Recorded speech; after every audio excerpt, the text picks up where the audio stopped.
Hello. Hello. Hello? Oh, hi.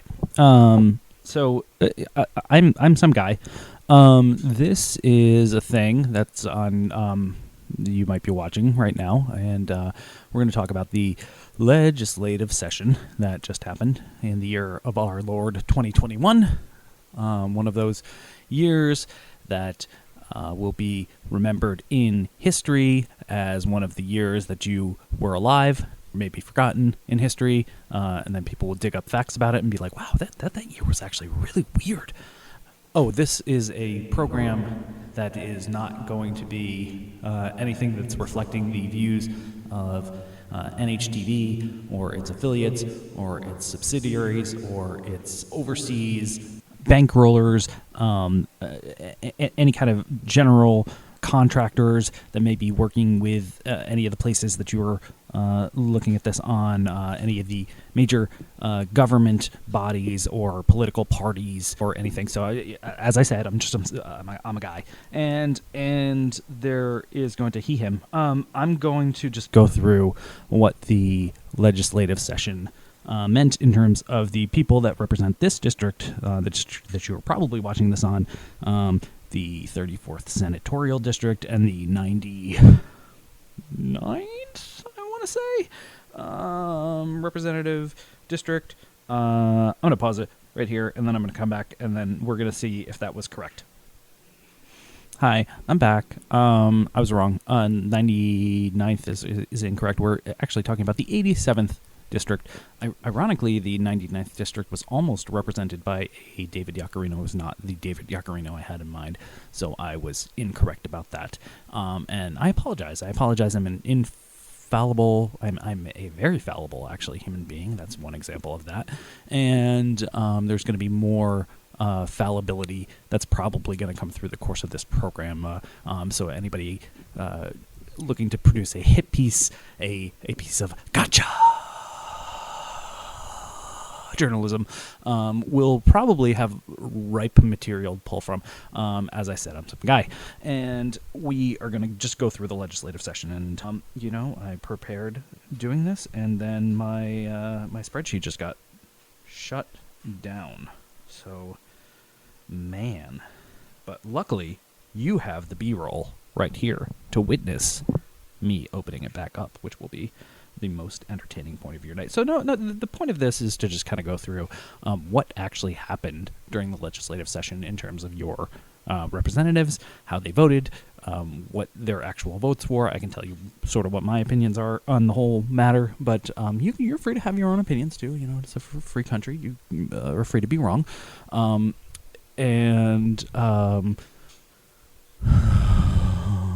I feel like that was so lame. Should I leave this part in where I'm just doubting myself and I'm really being antsy about this whole project? Maybe you should just turn off the TV right now. Maybe this is too much. This might be too much for you. It's a little bit too much for me. I'm up kind of late, past my bedtime right now. So this might just be an exercise in anxiety being worn off. No, I put together this spreadsheet, and the thing is, like, sharing a spreadsheet, most people are just gonna they might glance at it or something like that. Like, people who are like really into it might be like, oh, that's neat, you put in all this effort, but like, I don't know, you're just some guy, you're some dipshit, I don't really trust you or anything like that. So trying to produce this in a format that's going to be possibly a little bit more interesting, and hopefully that'll come across in some capacity.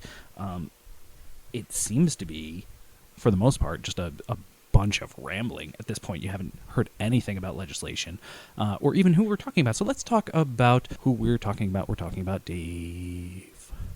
We're talking about Paul. We're talking softball. We're talking to Dave and Paul. Legislative session to Dave and Paul. Legislative session. It was 2021 and they voted on a bunch of things, and I'm gonna tell you about them. I'm gonna tell you all about. Okay, that's enough. Let's go down to Dave Yaccarino.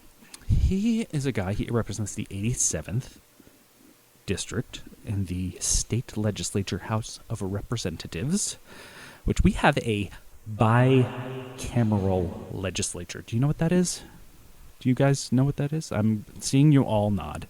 You're all nodding right now, so I'm going to go on. And it's the Dave and Paul Legislative Roundup. It's the Dave and Paul Legislative Roundup. So Dave Yaccarino, he owns DJ's Comics. People know him for his being involved with comic books in some capacity. Some people say that he doesn't actually know much about comics. I, in my heart, disagree with that. I think he probably does. Although I've never talked to him deeply about this, I think he probably does. He's a nice guy. What can you say about Dave? He's a nice guy, right? He's a nice guy. He's got politics, and he votes on certain things. But yeah, you know, he's a good dude. He's a good dude. Yeah, I mean, he's like a good dude, right? He's nice to everybody. He he sends press releases to all of the newspapers whenever he shows up at a Stop and Shop and there happens to be a veteran there. But he's a nice dude.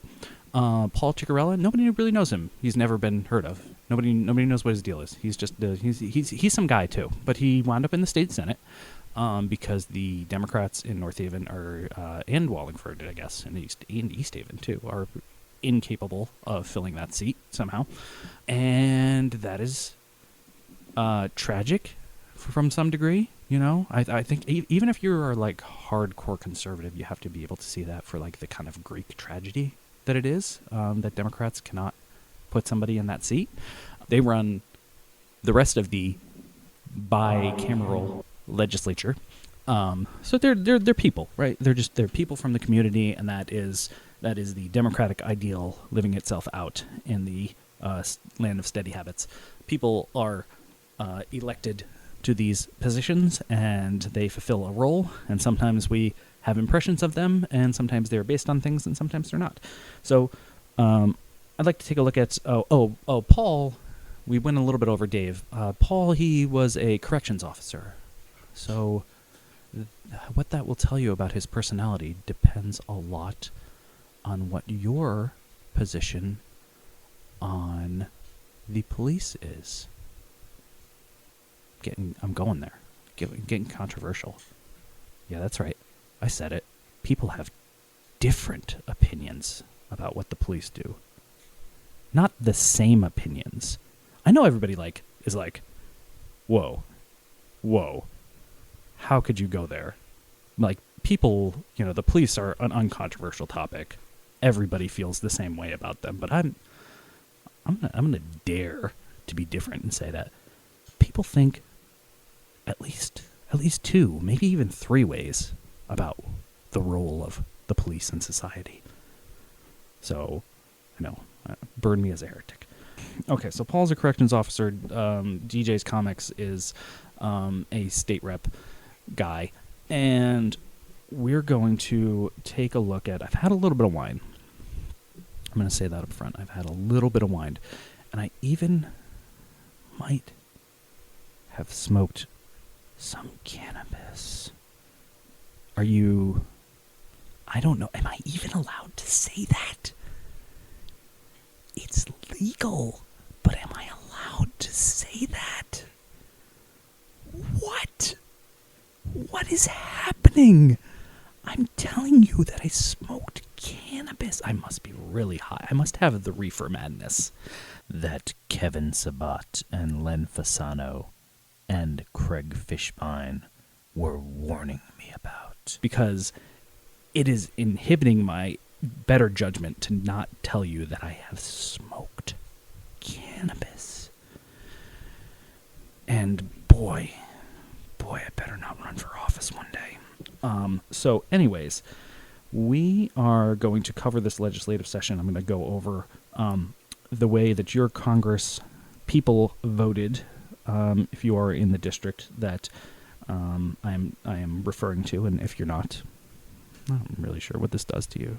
I mean, okay, if that's like your thing, okay. The legislations are short. They're half a year long.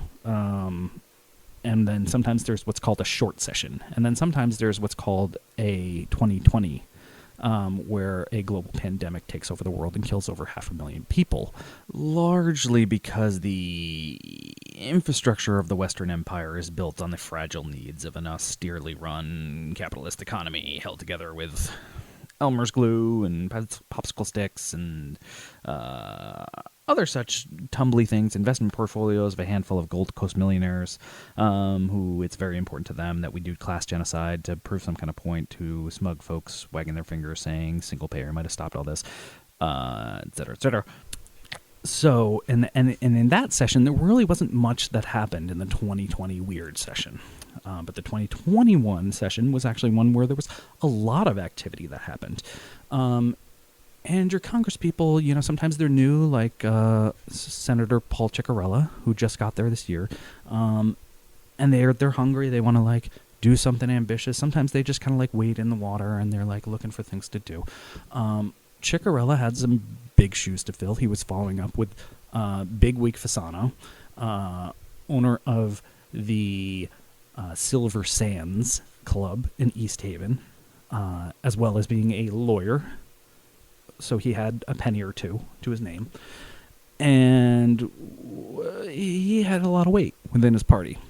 Ciccarella, nobody knew him in town. He's from North Haven, as am I. And as far as I can tell, you know, he did some stuff with, you know, the sports team, and he kissed some kittens and things like that, which is, that's great. I mean, I love kissing kittens. Kittens deserve all of the kisses. But he had to make some friends when he got up there. So he did seem to kind of latch on to some of the, I would say some of the Trumpier ends of folks. Whereas Yaccarino has always sort of positioned himself as a centrist, and whether that's true or not, I think actually depends on examining some of these bills. But I would say that those ideological constructs have a hint of truth to them, the ones that they've sort of constructed for themselves, let's say. And it's you know, our legislative boys, for lack of a better term, are you know, this is a white guy talking about two white guys, and we're just white guys rapping, and they will always give you a story about how there are certain things that they would love to vote on. They would just love to vote on, you know, if they got the right bill. So that's something to always be wary about, because the right bill just never happens to come along. And then a version of the bill passes without them voting on it as well. So they might hold within their minds, and this is true for anybody across the ideological spectrum, views that they say are important to them, and in their heart of hearts they believe it. Sometimes you have to look at the material realities. What were the votes? Did they do it up or down? Did they say yay or nay? Thumbs up, thumbs down? Make sure that the people who need this bill have to wait for a couple years before it passes, or should they say, now's the time, let's go get sloppy voting the heck out of this dang thing. So some of these, Republicans, they don't hold the majority in the House, but they do introduce a lot of bills. Just like everybody else, they're all hopeful that their bill is going to make it out, that they're going to, get some good headlines, some good press releases in the Quad Town Advisor and other reputable publications. Yaccarino and Ciccarella both did introduce some bills.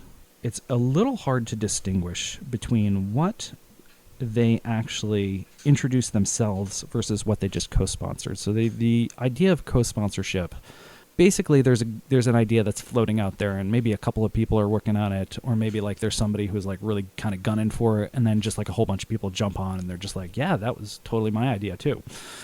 And they sort of help each other out, sort of write the ins and outs of the bill and sort of get it through committees and get it voted on, turn out some PR folks from varying lobbying groups throughout the state to show up for the public meeting so that they can say, hey, don't you dare give people vaccines. Then hopefully it'll get to a vote. There's a long process that it goes through. When you have Democrats in charge of the entire state, it's hard for folks in the position of our state reps to do anything. So how well are they at influencing without authority? Yes, I'm going to break into some synergistic, 1,000-yard view leveraged business terms and say that they were influencing without authority. But the answer is not well. So there were a number of bills that they introduced, but not that many that were just kind of solo for them. There was one that they introduced as a duo, as a young couple, that was just to remediate the Cedar Hills infrastructure site within North Haven, which I think is something that's kind of been in need of repair for some time. And they were successful. They did that one. That one passed all the way out of committee. Does not look like it ever got a public hearing, but it passed anyways. It was like one of those things where it's just like, we don't even need to hear from the public about this. This is a dang good bill. We're going to just pass it. And that happened. And then there were a bunch of other bills that they introduced. A lot of them are kind of puppy dogs and rainbows, which is a lot of the stuff that tends to come out, especially of Yacarino. Chickarella, it's yet to be seen. But it's a lot of stuff that's not super controversial, but nevertheless, didn't make it out of committee, didn't make it out of public hearing. These are things like giving tax credits to STEM degree students, studying animal welfare, animal companion welfare, the promotion of trade opportunities in schools, which I mean, the government just does marketing for them. I don't really know what that means. The military experience can go towards gaining licensing in certain occupations. Seems uncontroversial. Didn't go anywhere. So a lot of this stuff is out there. It's it's put into the ether, and then it's just kind of like whether or not the legislator is going to consider this a priority. Did not think that any of those were a priority. But however, when we look at the bills that they co-sponsored, there's a different story. And that is one where we have, if we're looking at our co-sponsorships, we have 18 of their bills did pass. And that's great. That's very, very good for them. Pat them on the back. They did a good job.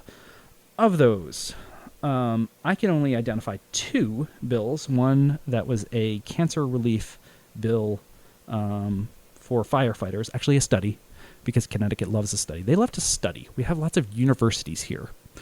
And Connecticut is a land of thinkers, not doers. So we like to study things, and that's often what gets passed is study. So we're going to study whether firefighters deserve cancer relief. Doesn't seem like it should be too complicated to me. I think they probably should get cancer relief.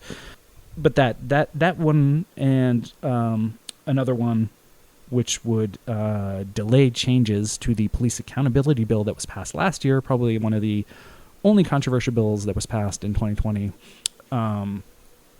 Those did pass and were the result of a kind of Republican consortium of legislators that introduced the bills.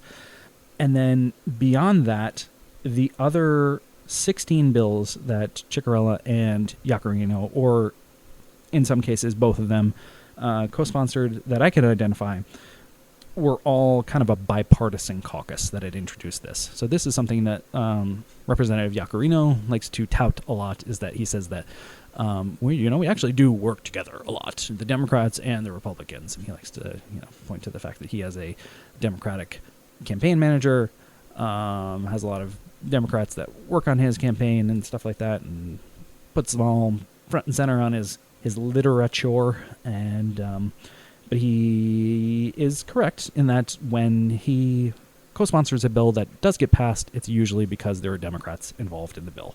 And these are some good things. There's one that they made a big deal out of was Tristan's Law, which was a law about making sure that ice cream trucks are slowing down and obeying a more rigorous set of laws so that they don't hit children, which I think everybody can agree is uncontroversial, named after a child, unfortunately, who did succumb to that fate. And then there was an opioid epidemic bill, banning PFAS and firefighting foam. Let's see. Requiring background checks on youth sports and youth camp employees. Sounds like we should have been doing that for a long time.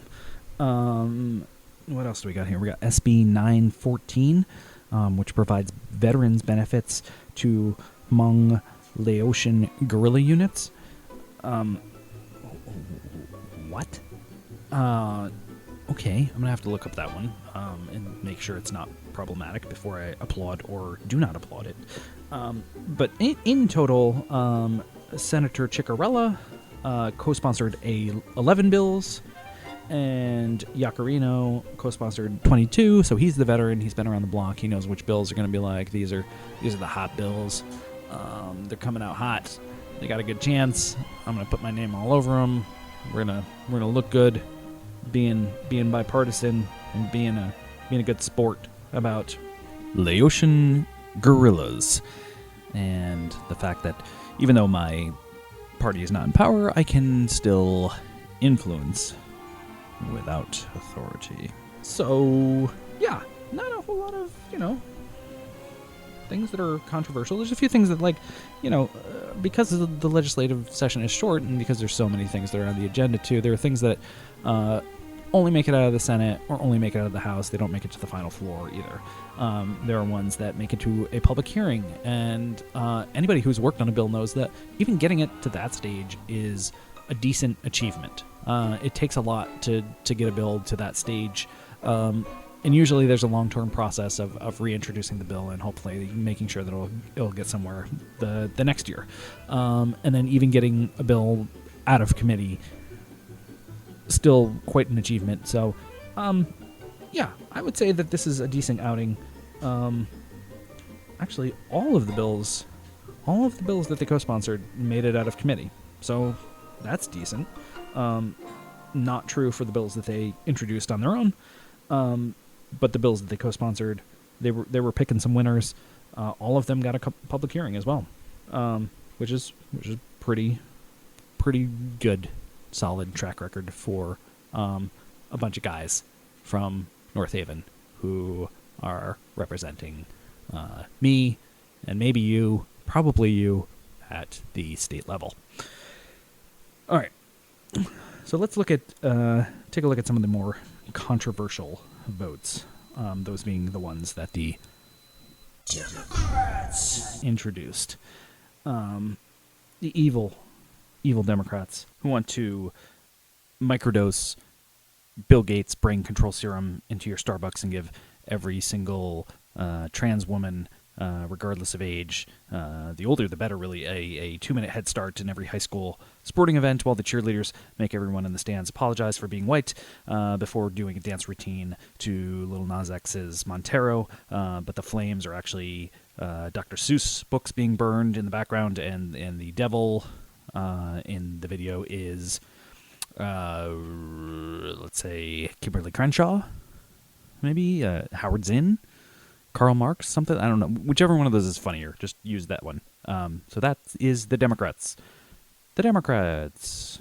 The aristocrats. And I've sort of narrowed some of these down into different categories.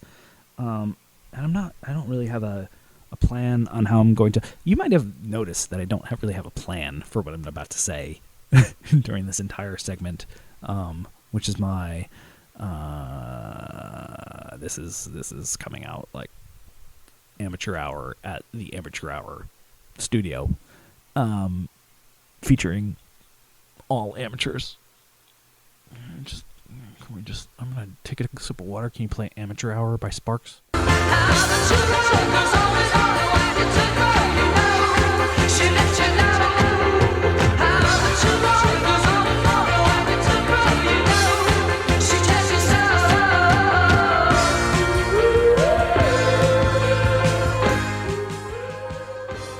I'm back, and so okay, so yeah, so I'm like way too tired to be doing this, folks. I'm should probably not press on, but still, here you are. Here you are. You're still listening to me, my adoring subjects.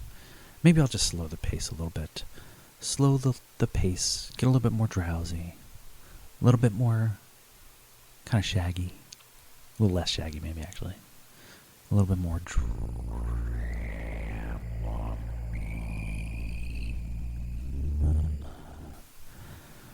and worst case scenario, it'll put all of the seniors at the senior center to sleep. And we can do a little bit of ASMR as well. But yeah, I'm tired, man. It's been a year. And we're going to talk about that year. It's been a month even, right? Because like all the thunderstorms and the tornadoes and the heat waves that are killing people, and the ocean is on fire. Oh, maybe should I talk about how nobody did anything on climate change this year? I was gonna do equity first. I should probably start with equity. So equity was the word of the day. This year everybody was talking about equity. And so how did our boys do? How did our boys, Davey and Paulie, do when they were looking at equity? Well, there was a lot of talk about zoning. Who would have thought the year 2021 zoning desegregation was going to be a controversial topic? And yet it was. It was the apocalypse that's actually happening was apparently going to get worse somehow if we allowed multifamily housing units next to major roads in the suburbs.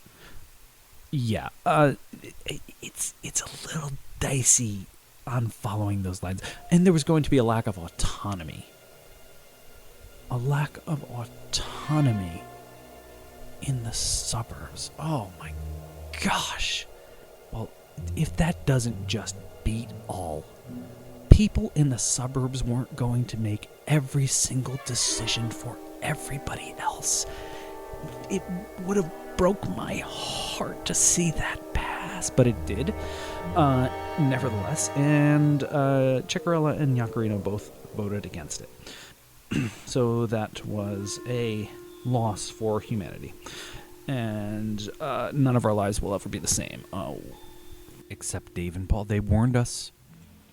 You can't say that they didn't warn us when this happens. When they warned us about the crime. They warned us about the traffic. They warned us about the crime traffic. It's coming, people. Open your eyes. Connect the dots. And then there were bills such that also addressed equity. There was a bill for tax fairness among remote workers during COVID-19. There were a lot of ways in which remote workers weren't getting compensated for things on their taxes and stuff like that. Generally a good thing. Both Ciccarella and Iaccarino voted for that as well. There was the kind of national headline maker, the Crown Act, which prohibited hairstyle discrimination, something largely seen in the African American community, from taking place in workplaces, an issue of equity and labor. That was something that both of the North Haven boys supported as well. And so a lot of these things, I don't specifically know about those two. I'm guessing that they were sort of near unanimous. A lot of these things are just things that everybody gets yes vote on. So I think a lot of the measure of kind of the boldness of your legislatures is on whether they're going to support something that is kind of not along their party lines. And that may or may not be a good thing depending on where you fall. Obviously, as you may have figured out right now, this is coming from a place somewhere left of Stalin. But, wherever you fall on the spectrum, I think that's still a good kind of lens to look at elections through. and how the kind of material votes of folks actually make an impact on the state and on your life. And then we come to the issue of equity in housing. Something, my entire intention was to have the name of the bills in this little workout that we're doing here. Not necessarily the name of the bills, but at least the bill number, so you can look these up on your own, so you don't think I'm just, some guy. I mean, not just some guy, And I know I've said that before, but I'm not actually just some guy. I'm a human being, and it hurts that you think of me that way. But just to know that I'm not just kind of making some of these things up. Let's go with HB 6531, which would give a right to counsel in eviction proceedings to tenants who are being evicted by their landlords. It's estimated that there will be thousands of people on the chopping block as the eviction moratorium ends after the pandemic. A pandemic is still ongoing. And this was a bill that was going to prevent that. So many of us, if we go out and commit a crime, let's say we shoot somebody in the face repeatedly, we will have a right to a lawyer. That is one of the constitutional rights that we are given. However, if we are unable to pay our rent because there is a global pandemic spreading through the country that has caused lots of loss of employment, outstanding healthcare bills, other bills that are being due, and you just cannot get income into your house because of reasons, then you are not allowed to have a lawyer. Well, Connecticut changed that. But there was one outspoken advocate who really was thinking a lot about the little guy, and that was Senator Paul Ciccarella. Paul Ciccarella gave a righteous speech as a former landlord, which is, I think, I would like to nominate speaking as a former landlord as the father of daughters. I think it's definitely coming from such a sweet, sincere, good faith place that is really looking out for the interest of all the people. And he was saying that the scales would be tipped so far to the other side that it would disvalue the reputable work of our great landlords of the nation, despite the fact that landlords are represented in 80% of eviction cases, while, as it was repeated during the hearing for this bill, tenants are represented roughly 7% of the time. Nevertheless, this bill passed. Ciccarella, as you can imagine, did not vote for it. Weirdly enough, Iaccarino voted in favor for it. So, props to him, I would say, because it meets that scale of what you're looking for in terms of boldness in your representatives. Are they willing to go against the party line to support something that might be mildly controversial? And Iaccarino was one of the ones who did vote in favor of this bill.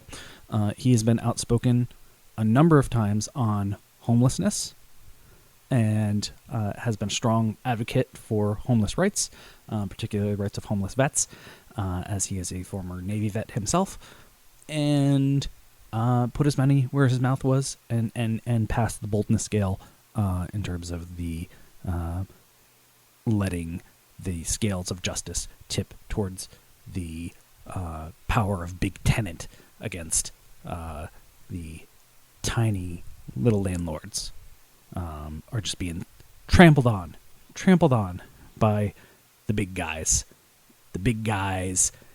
who are just refusing to pay that rent because they're socialists and they're really excited to take all their tens of dollars and spend them on Nintendos and refrigerators instead of making sure that they pay for housing, which is not a right, it's a privilege. Anywho, other equity things. Let's take a look. HB 6442, an equitable expansion of broadband, something they both supported.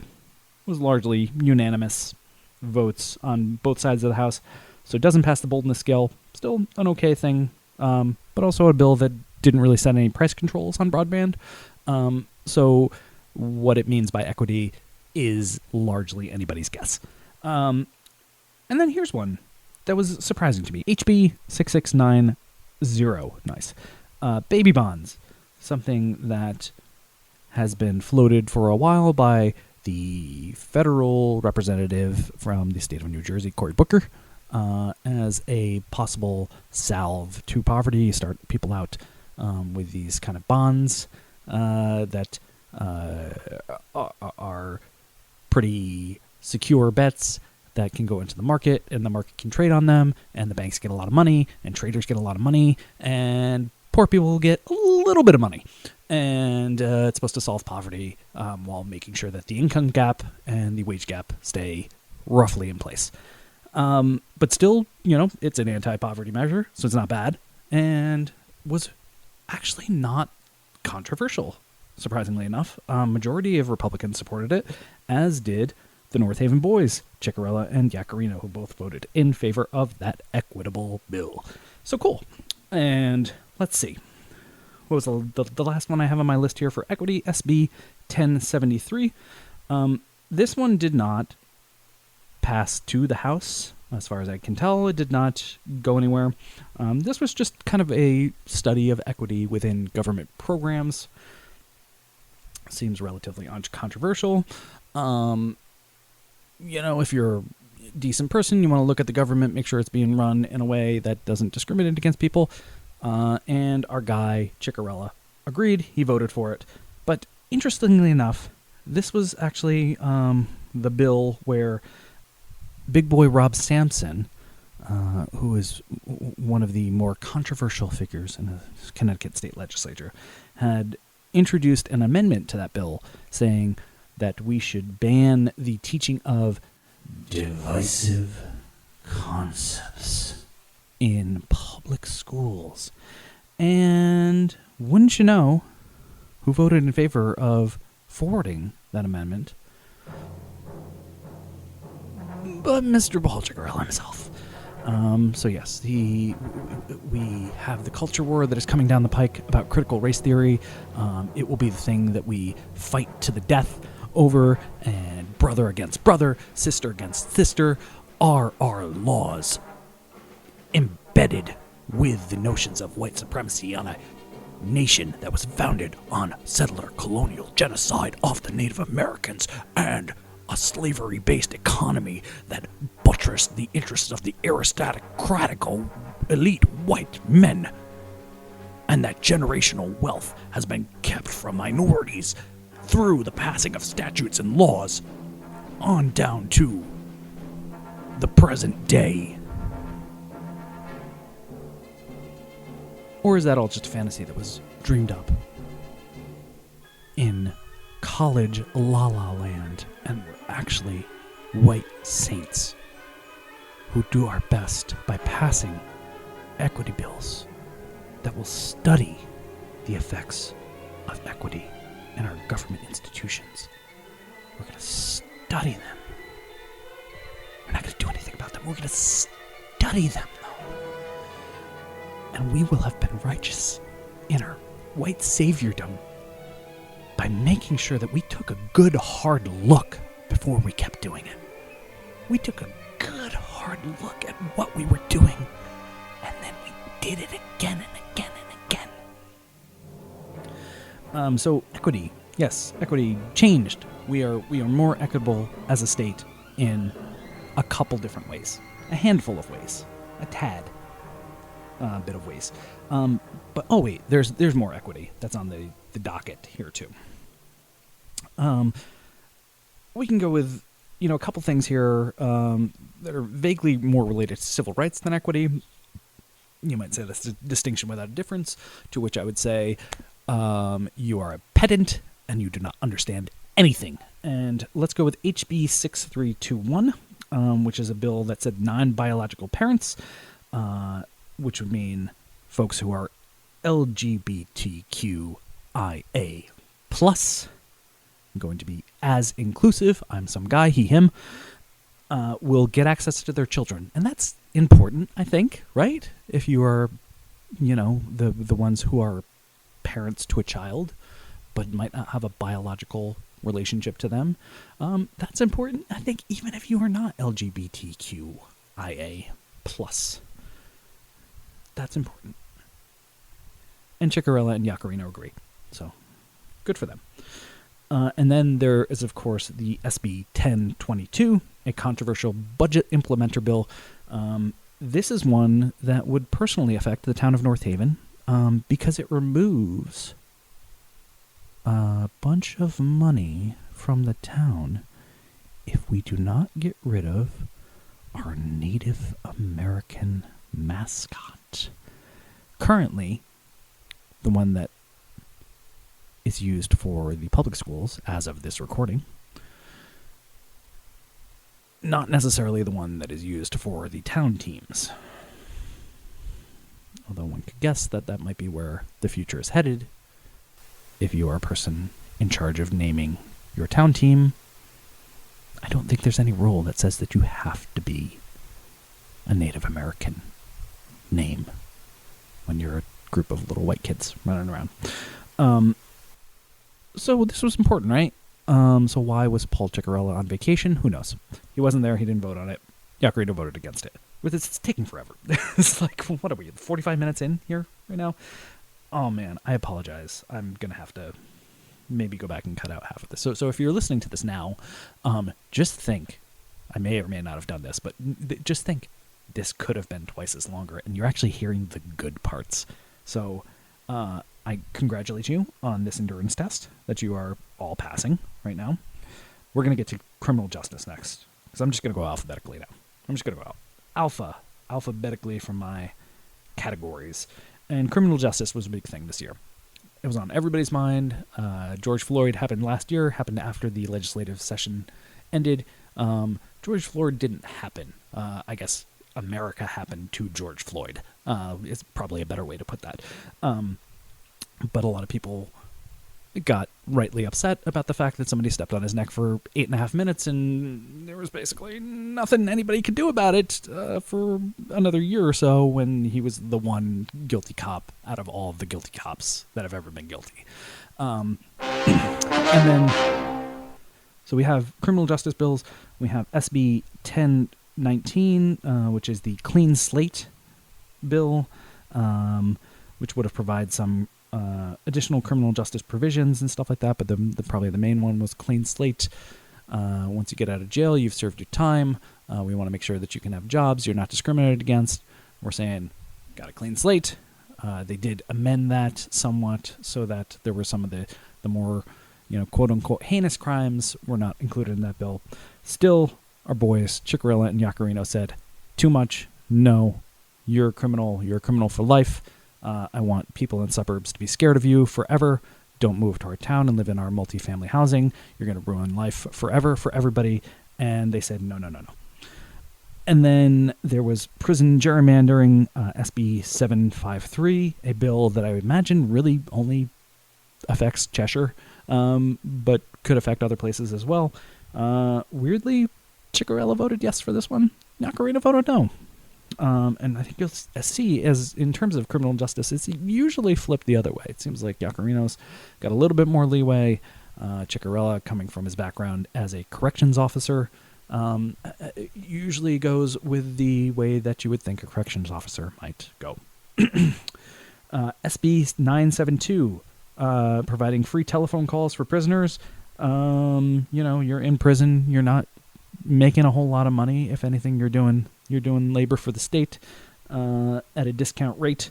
I don't know if they can do that in Connecticut. I know that in nearby states like Massachusetts, it's essentially slavery wages that people work while they're in prison. Why don't you just say, if you want to call someone on the dang phone, it should be free. There was a telephone company that was making a lot of money off of us, and they said that was a bad thing. And for a while, many of our representatives, including many of our Democratic representatives, were saying, I'm going to go with the big company because I like when money goes to big companies. But that passed this year. Now prisoners can get free phone calls. They don't have to be in torture cells where you're not allowed to call your loved ones. And Chickarilla said, no, that's bad. Yacarino said, yeah, I guess it's okay.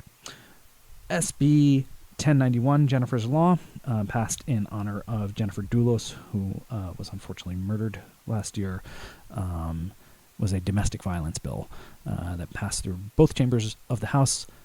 Almost everybody voted for it. Chickarilla and Yacarino were the people who did vote for it. Could be actually everybody that voted for it. SB 925 prohibited the sale of items from 6 African big game species. So if you go to Africa, you're going to kill a lion, you're going to kill an elephant, you're going to look like a big man in front of your friends at Skull and Bones, your friends, from the Masonic Lodge. You're gonna look like a big old guy who's got one of those tubular hunting rifles, and say, hey, look at this. I was incredibly masculine when somebody drugged a wild animal to the point where they were basically lethargic and sleeping, and I shot it. And I came back with this byproduct of that. I'm going to sell it around here. No, can't do that in Connecticut anymore. Let's see who voted on that. Chickarilla said, okay, we can stop those sales. Yacarino said no. Definitely need those elephant tusks. Not going to do. This is big government gone awry. SB 1095 limits solitary confinement. Of course, this is the one that Ned Lamont actually vetoed. Solitary confinement, condemned as torture by the UN. Chickarilla and Yacarino agree with Ned Lamont and say, you're crazy, UN. What do you know about torture? What does Amnesty International know about torture? Jesus Christ. We can put people in a tiny cell for long amounts of times while they go crazy. It's like a fun game that we do with them, So HB 6355, this is kind of a gun control one too. Not a whole lot of gun laws left to pass in Connecticut. Connecticut's got some of the biggest, most stringent gun control laws in the country, thanks in part to folks like Len Fasano and Dave Yacarino, who have actually been fairly good at gun control, although they sort of lessened in their later years when they realized that it was a lot of red meat that they could throw to their base. No more gun laws, et cetera, et cetera. And that seems to be the way the world is continuing to trend, because this was a law that extended gun seizures from individuals who might pose a risk to themselves or to others. And Chickarilla said, nope, that's too much. Yacarino said, nope, that's too much. Got to give them those guns. Suicides aren't going to happen on their own. If you don't have, if you can't, it's got to be their choice, actually, if they're going to shoot themselves in the face, if they're going to run into a crowded mall and shoot other people in the face. We want to have that choice. So no gun seizures. And then HB 6374, getting delirious here. This just would provide better reporting for sexual misconduct on college campuses. We had a lot of Title IX changes under the Betsy DeVos education department at the federal level, and I think this was probably just kind of compensating for that. Thumbs up from Yacarino, thumbs up from Chickarilla. SB 118, the legalization of cannabis. This was the first bill that came through. Eventually, there was another bill that got voted on by the Senate, and then the House, and then the Senate again, which is actually the third time the Senate did it, because this is the first bill. Anyways, Chickarino hates it. He wants to put you in jail for cannabis. He thinks that it's going to cause the reefer madness and you're going to go crazy. He didn't show up for the next one. I think he was on vacation during that time. That was also time with the budget implementer. Yacarino was there. He said, "No way, Jose. Keep off the grass." and everybody stay straight, and you come into DJ's Comics, you better know that when you're picking up your R. Crumb Compendium and your Jim Sterenkos and your Invincibles and all that stuff, you gotta put your wacky weed, your icky sticky, you put it in the trash where it belongs, Buster, or Johnny Law is gonna lock you in solitary, and not even the ACLU will be able to sneak you a Mary Worth comic. You'll just be stuck in there with only your mind. It'll be like Arkham Asylum. And buy my comic books. And so that one was rejected by both of them, even though it did pass. All of these passed, by the way. I don't know why I keep saying that, but all of these were bills that passed. Let's see. I'm not going to go over the ones that didn't make it all the way through. So because that's silly. HB 6667 appropriately has a 666 in there, because this is the one that is evil incarnate, at least according to Paul Ciccarella, who voted against it. This would raise the age of arrest, and can you believe this? Can you? I want you to just brace yourself if you don't know what's coming, but I think everybody's familiar with HB 6667. This would actually raise the age that police officers could arrest children from 7 to 10. And I can imagine the headlines of all the 8-year-olds that have heard the news of this, and they're just going to go out on a crime rampage. It's going to happen, folks. It's going to happen this year. It's going to turn the frogs gay. Everybody is really... we're going to live in a post-apocalyptic nightmare, multifamily housing units near the Starbucks, and crime's going to go up. Taxes are going to go up. Everybody's going to be feeling the effects of this. So when we can't arrest 7-year-olds for throwing a temper tantrum in classrooms, I just don't know what the world's coming to. And Senator Ciccarella agrees with me. Representative Iaccarino said, okay, 7 to 10, maybe 10 is a good age to arrest people at, but 7, 8, 9, I guess they just get away with whatever crimes they want to do. Okay. And he calls himself a Republican. So we're getting to we keep going here. SB 1093, banning no-knock warrants. Of course, this was the thing that eventually would lead to the death of Breonna Taylor. We can't do it anymore. And Iaccarino and Ciccarella are on board with that. Huzzah! They don't like killing people like Breonna Taylor. Well, actually, it didn't say anything about killing people. This is actually just like no-knock warrants. Like, so you can't actually knock on the door. So it's a little bit more strict than just not killing people. You're just not supposed to go in the house to begin with,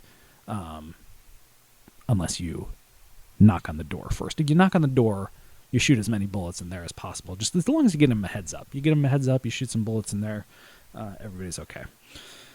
SB 64541, sports betting, was one that passed. Ciccarella and Iaccarino were in favor of sports gambling. So I guess we can do that now. You're going to have your fantasy football leagues, which I think is the heart and soul of conservative politics. So no surprises there. Healthcare. Let's talk about healthcare. Let's talk about healthcare. A lot of people can't pay their medical bills. Medical bankruptcy is still the number one cause of bankruptcy, even despite all the reforms that we go through. Personal bankruptcy, that is. HB 6423, the religious exemption in childhood vaccines. We wanted to put an end to that and say, well, you could be religious, but your kids don't have to follow the guidelines of your religion. They need to get vaccinated. Remember, this is after a year in which there was a global pandemic, a pandemic that is now raging almost exclusively, pretty much exclusively in unvaccinated people, at least in this country. In other countries, because the proprietary vaccines have not been licensed for use in some of those places that they just want to mooch. They want to mooch our IP. And guys, come on, get with the program. You want our vaccine, you're going to have to pay us. You want to not die from a global pandemic that will ultimately come back and bite us in the ass in terms of variants that will mutate and be able to attack vaccinated people as well as unvaccinated people. You want to stop that spread? You got to pay up. You got to pay up Johnson & Johnson. You got to pay up Pfizer. Those companies didn't go through the trouble of proprietary licensing of existing government research that was paid through tax subsidies just so that you could get your vaccines for free. I mean, come on. Anyways, so religious exemption for mandatory childhood vaccines. Ciccarella, Yaccarino both said no. So I'm just calling balls and strikes, folks. No op-eds in here, no bias, fair and balanced, lean, just straight down the middle. I'm a straight shooter. I'm just going to give you the pure facts on things. No editorializing at all. In fact, that's probably a good strategy going forward. We still have a lot of these things to get through. SB1, racism is a public health crisis. Ciccarella voted against that. Yaccarino voted in favor of that. There were a bunch of other things that were in the SB1. It's kind of the main thing that came out of that is declaring that racism is indeed a public health crisis. SB2, expanding mental health equity for school children. This is something Ciccarella also voted against, not in favor of making sure that children have equal access to mental health. And I'm being a little unfair in some of these because if you ask Yaccarino and Ciccarella, I'm sure they're all going to have their little justifications about like the fact that these bills were imperfect. It is something that politicians do relentlessly.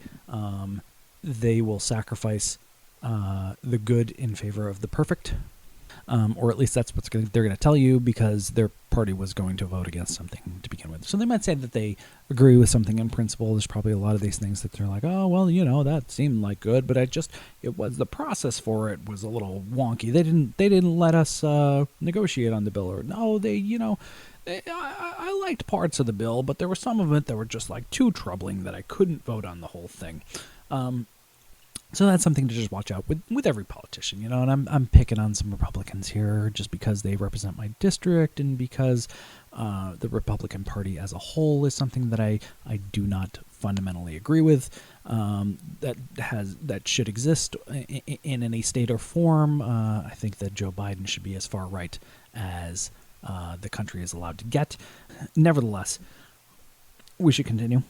SB 1004, which would allow dental and vision care under kids' parents' plans until they're at the age of 26. So it would basically replicate the idea of dental and vision as we have already done under Obamacare with regular health care. No reason that I believe that your eyes and your teeth should be any different. And what do you know? Ciccarella and Yaccarino agree with me. Ciccarella and Yaccarino must be on the path to supporting Medicare for all. It's going to happen any day. They're going to come out in favor of it. I can see it. Husky for immigrants. This is probably closest we're going to get to something like that this year, at least. Husky for immigrants is something that was allowing immigrants to enroll on the Husky plan if they are not getting healthcare through their employers, which they are probably not, especially if they are undocumented. and allows them to enroll through the state system. Ciccarella said no, which follows him being along the lines of the Trumpier end of his party. Iaccarino voted yes. And little side note, Iaccarino was one of the handful of Republicans, maybe even less than a handful, to vote yes on this one. So good on him. He's passing the boldness scale in a couple ways this term. Then there is the requirement for long-term care to carry PPE and have plans for emergency planning, something that infamously did not happen this past year, which was tragic in countless ways, which I'm being way too goofy to get into in detail here, but obviously that's a good thing. Ciccarella and Iaccarino agreed and voted yes on that, and also agreed to continuing to support telehealth, virtual doctor's appointments, and such. Ciccarella and Iaccarino voted yes. Alrighty. And then some of the other signature bills that were passed were along the lines of voting. One of them was for CEP funding, the Citizens Election Program that provides public funding for elections, matching public funding, which most of our politicians participate in. Some of them do not, such as the governor, who is a rich man and thought that he could do better than public financing, and he won, so I guess money can buy some things. Citizen election funds can be used for things like childcare, something Ciccarella voted in favor of. Iaccarino, not so much. Interesting. That's an interesting one, right? Oh, interested in that. Yeah, there's a little maybe Ciccarella's like a closet feminist, you know? A little something going on there. HJ 59 and HJ 58, these were both of the kind of dockets of what Denise Merrill, Secretary of State, has been pushing for quite some time now. No excuse absentee voting and a state constitutional vote on early voting. Things that lots of other states do already. Connecticut does not. There's also a little bit in HJ 58 that would discontinue excluding former felons from voting. So again, one of those clean slate type of things. You served your time, now you can vote. You know, I always look at it as like there's lots of people who committed crimes that just like didn't get caught for their crimes, and they're out there voting anyway. So why not just like let all the prisoners vote too? You know. And I think the argument about that was maybe they could form like a crime party, and like the crime party would actually be the most popular party because we have so many people in prison in this country, and like the crime party could like win and they would make crime legal and everything would be the purge. And this is about the level of maturity that we get from people when assessing things. But anyways, no excuse absentee voting. Ciccarella, Iaccarino say, hey, you need an excuse to absentee vote. If you're not going to show up in person to a voting booth, then you better have a darn good reason. And that reason can't be because voting is generally a hassle. Every time you turn on the TV, you see people waiting in long lines. You see the democratic process failing. You see people going to polls and getting COVID and things like that. You need a real excuse and not just didn't want to show up and I have the constitutional right to vote and it shouldn't matter whether I do that in person or whether I do that through an online system or whether I mail in a ballot or there's many different ways that I could vote. Your vote has to only count if you show up with a driver's license and say, hey, this is me. I'm the most me that there can be. Have your DNA scanned. Anyways, and then the early voting one, Iaccarino voted in favor of early voting, and Ciccarella did not. So that is about our legislative session wrap up here. So I just wanted to give you just calling balls and strikes. This is just kind of the way it is, the up and down vote. No editorializing whatsoever. No point of view, no agenda. Just wanted to let you know what the North Haven boys were up to when they were up in Hartford. Right now they're kicking back, high on the hog, enjoying all that $20,000 a year from being legislators and being rolling in the tens and being well, I did my part. I was able to assert some influence without authority, co-sponsored some bills, did some up and down, some thumbs up, some thumbs down. Now it's time to get to the hard work of making people scared of all the bills that we passed. Even if I was one of the ones who voted in favor of it, we got to make sure that people are extremely scared going into the next cycle so that they will vote for me again. And I don't really know a way to end this, so I'm just going to say bye, good night, maybe wake up for the next program. The next program looks good. I don't know exactly what it is, but I'm guessing it's either a ball game from 1987, or it's a zoning board meeting from July, in which the camera is at a weird angle where you can only sort of half see what people are saying.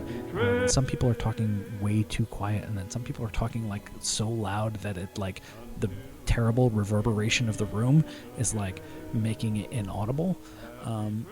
So one of those two things is up next, and I think it's always a fascinating thing to watch. I'm a big fan, actually. I watch a lot of this stuff.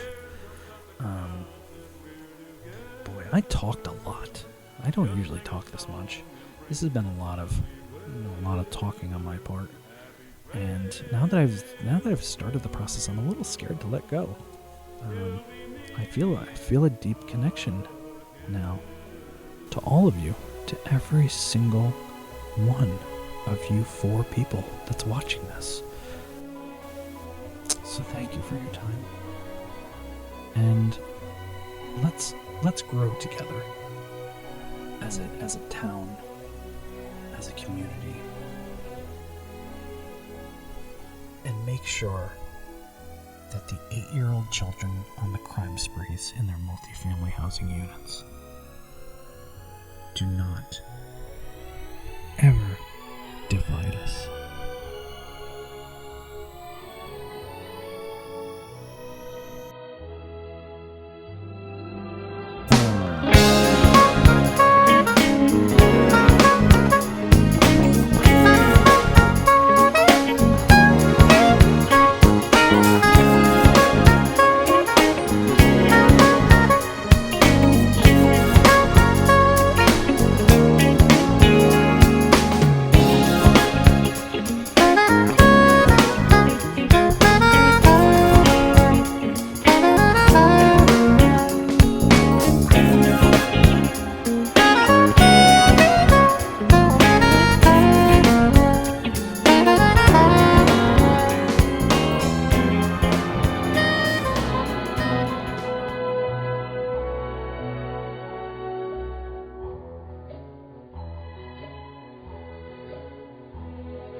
Until we meet again, happy trails to you.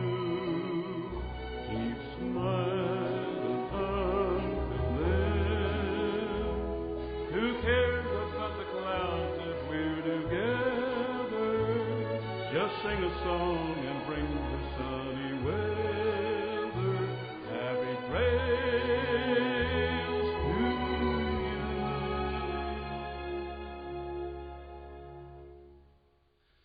Till we meet.